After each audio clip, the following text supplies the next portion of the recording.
Hi y'all, it's Janine and I'm living life with a twist. Today we're going to be making some turkey breakfast sausage, or really you can eat it any time of the day because there's never a wrong time to eat turkey sausage in my opinion. We're going to be using some spices such as marjoram and thyme. You may use them on a regular basis or not, but they make this recipe excellent. And of course, if you've seen my meatloaf video, then you know how much I love ground turkey. It is such a moist meat without being as heavy as sometimes beef can be. Although you can use beef in this recipe, but I don't recommend it because, as I said, I love turkey. Okay, so I hope that you like this video, and if you do, please subscribe and like it, give us a thumbs up, and share it if you can. And if you have any comments, questions, whatever you'd like, just please leave them below, and you know I'll get back to you. Alright, I'll see y'all in the kitchen in just a minute.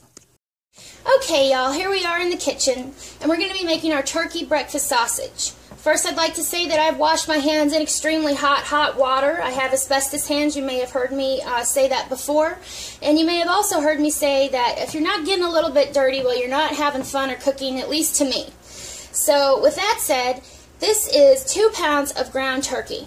And I love ground turkey. It's moist, it has a lighter flavor, and it gives you that protein without some of those heart artery clogging fats. So, as I said, this is 2 pounds of ground turkey. We are going to be taking 1.5 tablespoons of brown sugar, a little bit of sweetness. It's always good. I always love that. Then we have 2 teaspoons of kosher salt. And I wanted to talk to you about kosher salt. This actually is, you can have sea salt, you can have table salt, there's lots of different salts, and so you need to know your salt. Kosher salt is not as strong as table salt, and so I want you to think about that, and you can always ask me in any comments or questions below, and I'll get back to you on that. This is going to be 1 teaspoon of freshly ground black pepper. If you haven't freshly ground it, don't worry, but I have, and I measured it out, and this, of course, can be adjusted as well. Some people like black pepper, some people don't. It's up to you. I love it, so I'm going to have a little bit here. Next, we have 1.5 teaspoons of sage. I do try to get organic spices when I can afford them, and so some of these are and some of these aren't. You cook with what you have, I cook with what I have, and we enjoy eating. That's the most important part.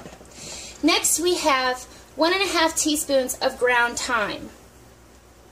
I'll tell you what, I really love thyme. There's so many things that you can do with this this herb that I didn't know for quite a while until I discovered thyme and marjoram, which is actually in this recipe as well. And that is going to be 1/2 teaspoon of marjoram. The next is going to be 1/2 teaspoon of red pepper flakes. Again, you need to know your palate, what your family likes.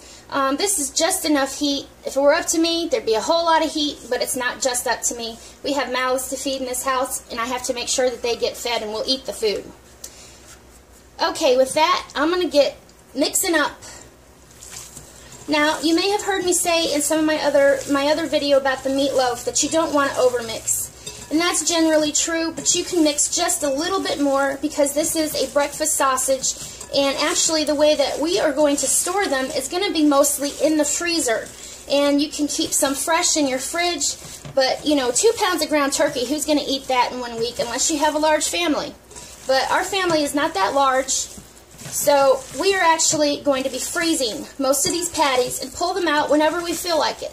Because you don't want ground turkey or ground breakfast sausage, whatever you want to call it, every single morning. You may want some bacon, turkey bacon, whatever that you eat. You know, you want to change it up for the family. Change it up for yourself. You don't have to have a family to eat great food. You make great food for yourself. Okay. I am going to wipe my hands off a little bit here before I talk to you about ice cream scoops. Oh, they're so great. Not just for ice cream. Right here, I have the large portion ice cream scoop, and I have the small portion for the ice cream scoop. This is excellent if you need to portion out many things, not just sausage, cookie batter, just anything that you need to portion out, and it's very good for portion control. And that's what I'm going to do today. First, I'm also going to show you 2 ways to freeze this. And with that, I'm going to pause, wash my hands, and be right back. Okay, we're back now. I've washed my hands very well, and I also want to brought out little cut pieces of wax paper.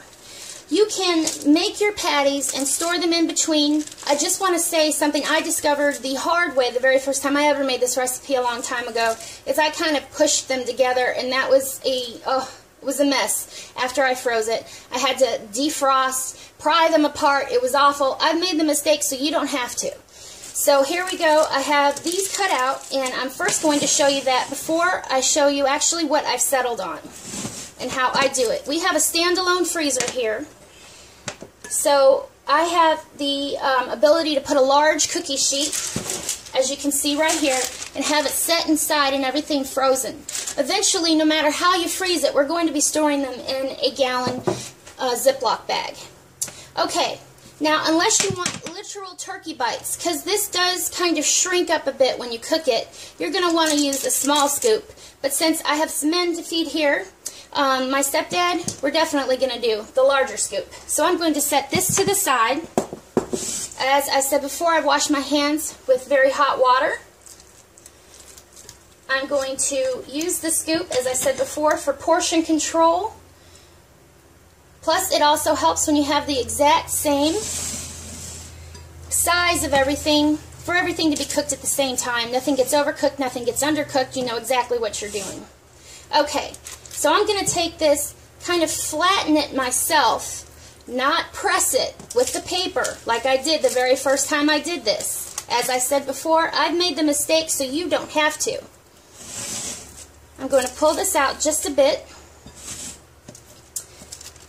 Okay, you can see that helps to keep them partitioned, and whichever way works for you is going to work for what you can store the initial freezing of the patties at your home. You may not have a standalone freezer. You may only have a small freezer, and so this would be your best bet to go that way.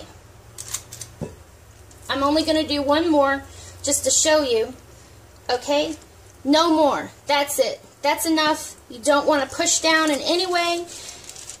You want it to go like that. Very gently, you put it on wherever you can to freeze it in your freezer like that. That if you push any more or add anything else, not only will it topple, but it will compress it down so much it'll be hard to get them apart the next day, and you don't need that aggravation early in the morning getting ready for work.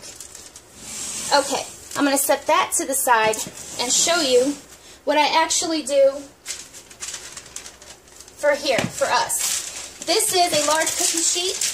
I'll tell you what, I don't even feel like washing my Silpat. Yes, I have Silpats, but I don't even feel like washing them, so I'm going to use, this was wax paper over here that I was using for these, but this is parchment paper, because I wanted to show you that you can do both.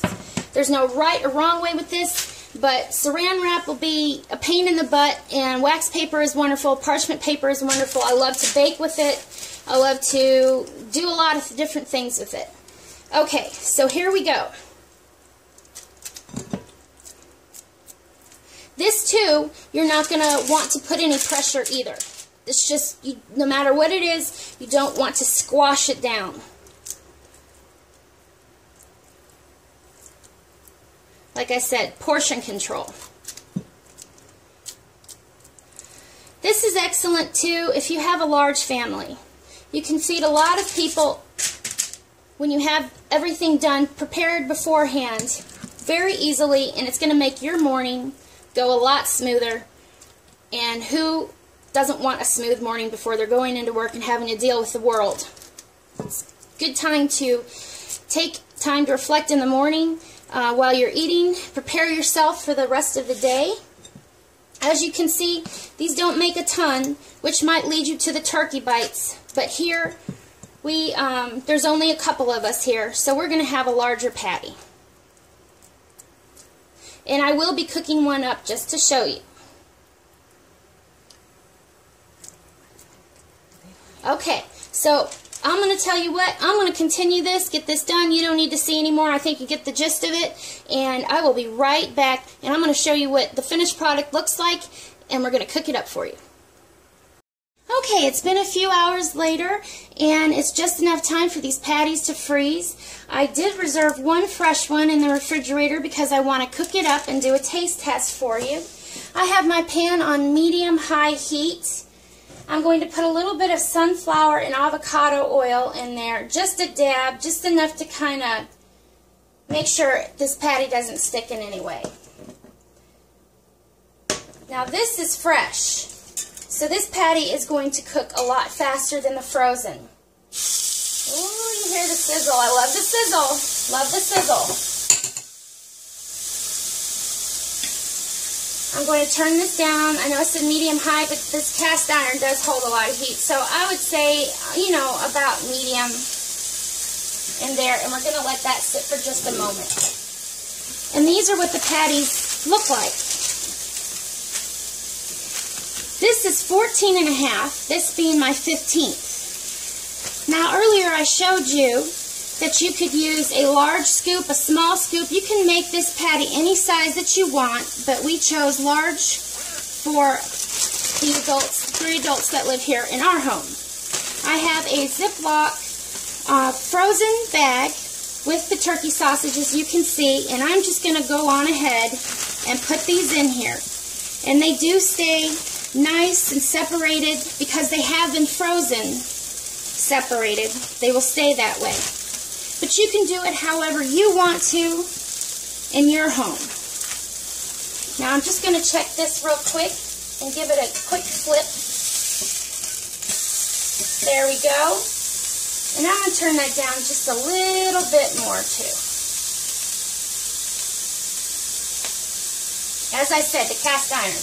It holds heat. It's excellent. We love cast iron around here.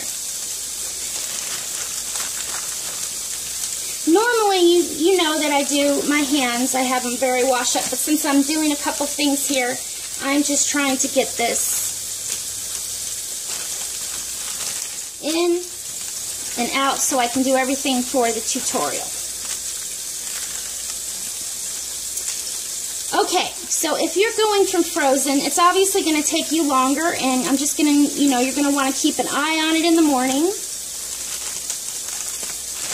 And voila, here we go. Now set this to the side and continue. Well, actually, I'm not going to lie, I'm going to put this in the pan as well. Might as well.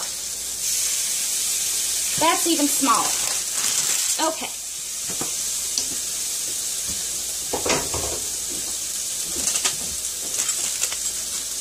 I have my fork and plate ready to go. And I'm actually going to move it down here. Get this up to temp to keep an eye on it. Now you might want to go smaller if you are having a full breakfast with, well, we're in the South, so with grits, with sausage, gravy, you know, and biscuits, whatever you want to do. Or you might want to go larger if you are doing a low-carb diet and would be eating this with eggs. As I said, it's your kitchen, your home, you do what's best for you. And when this is completely done, we'll be right back. Okay, I'm excited. It's finished cooking. Of course, all this time is going to be in our recipe at the bottom. And I'm going to do a quick taste test. I do love turkey sausage, and I do have to say that this recipe is better for turkey than it is for beef. They have 2 different tastes, and it just is much better than with turkey than the beef. Has just the perfect amount of spices, with not too much of the black pepper or the red pepper, just enough to give you such a great bite. I know you're going to love this in the morning just as much as my family does. And if you like what you've seen today in this video, please like and subscribe and share. And as always, leave your comments or any questions that you have. We're more than happy to get back to you. And as always, keep living life with a twist.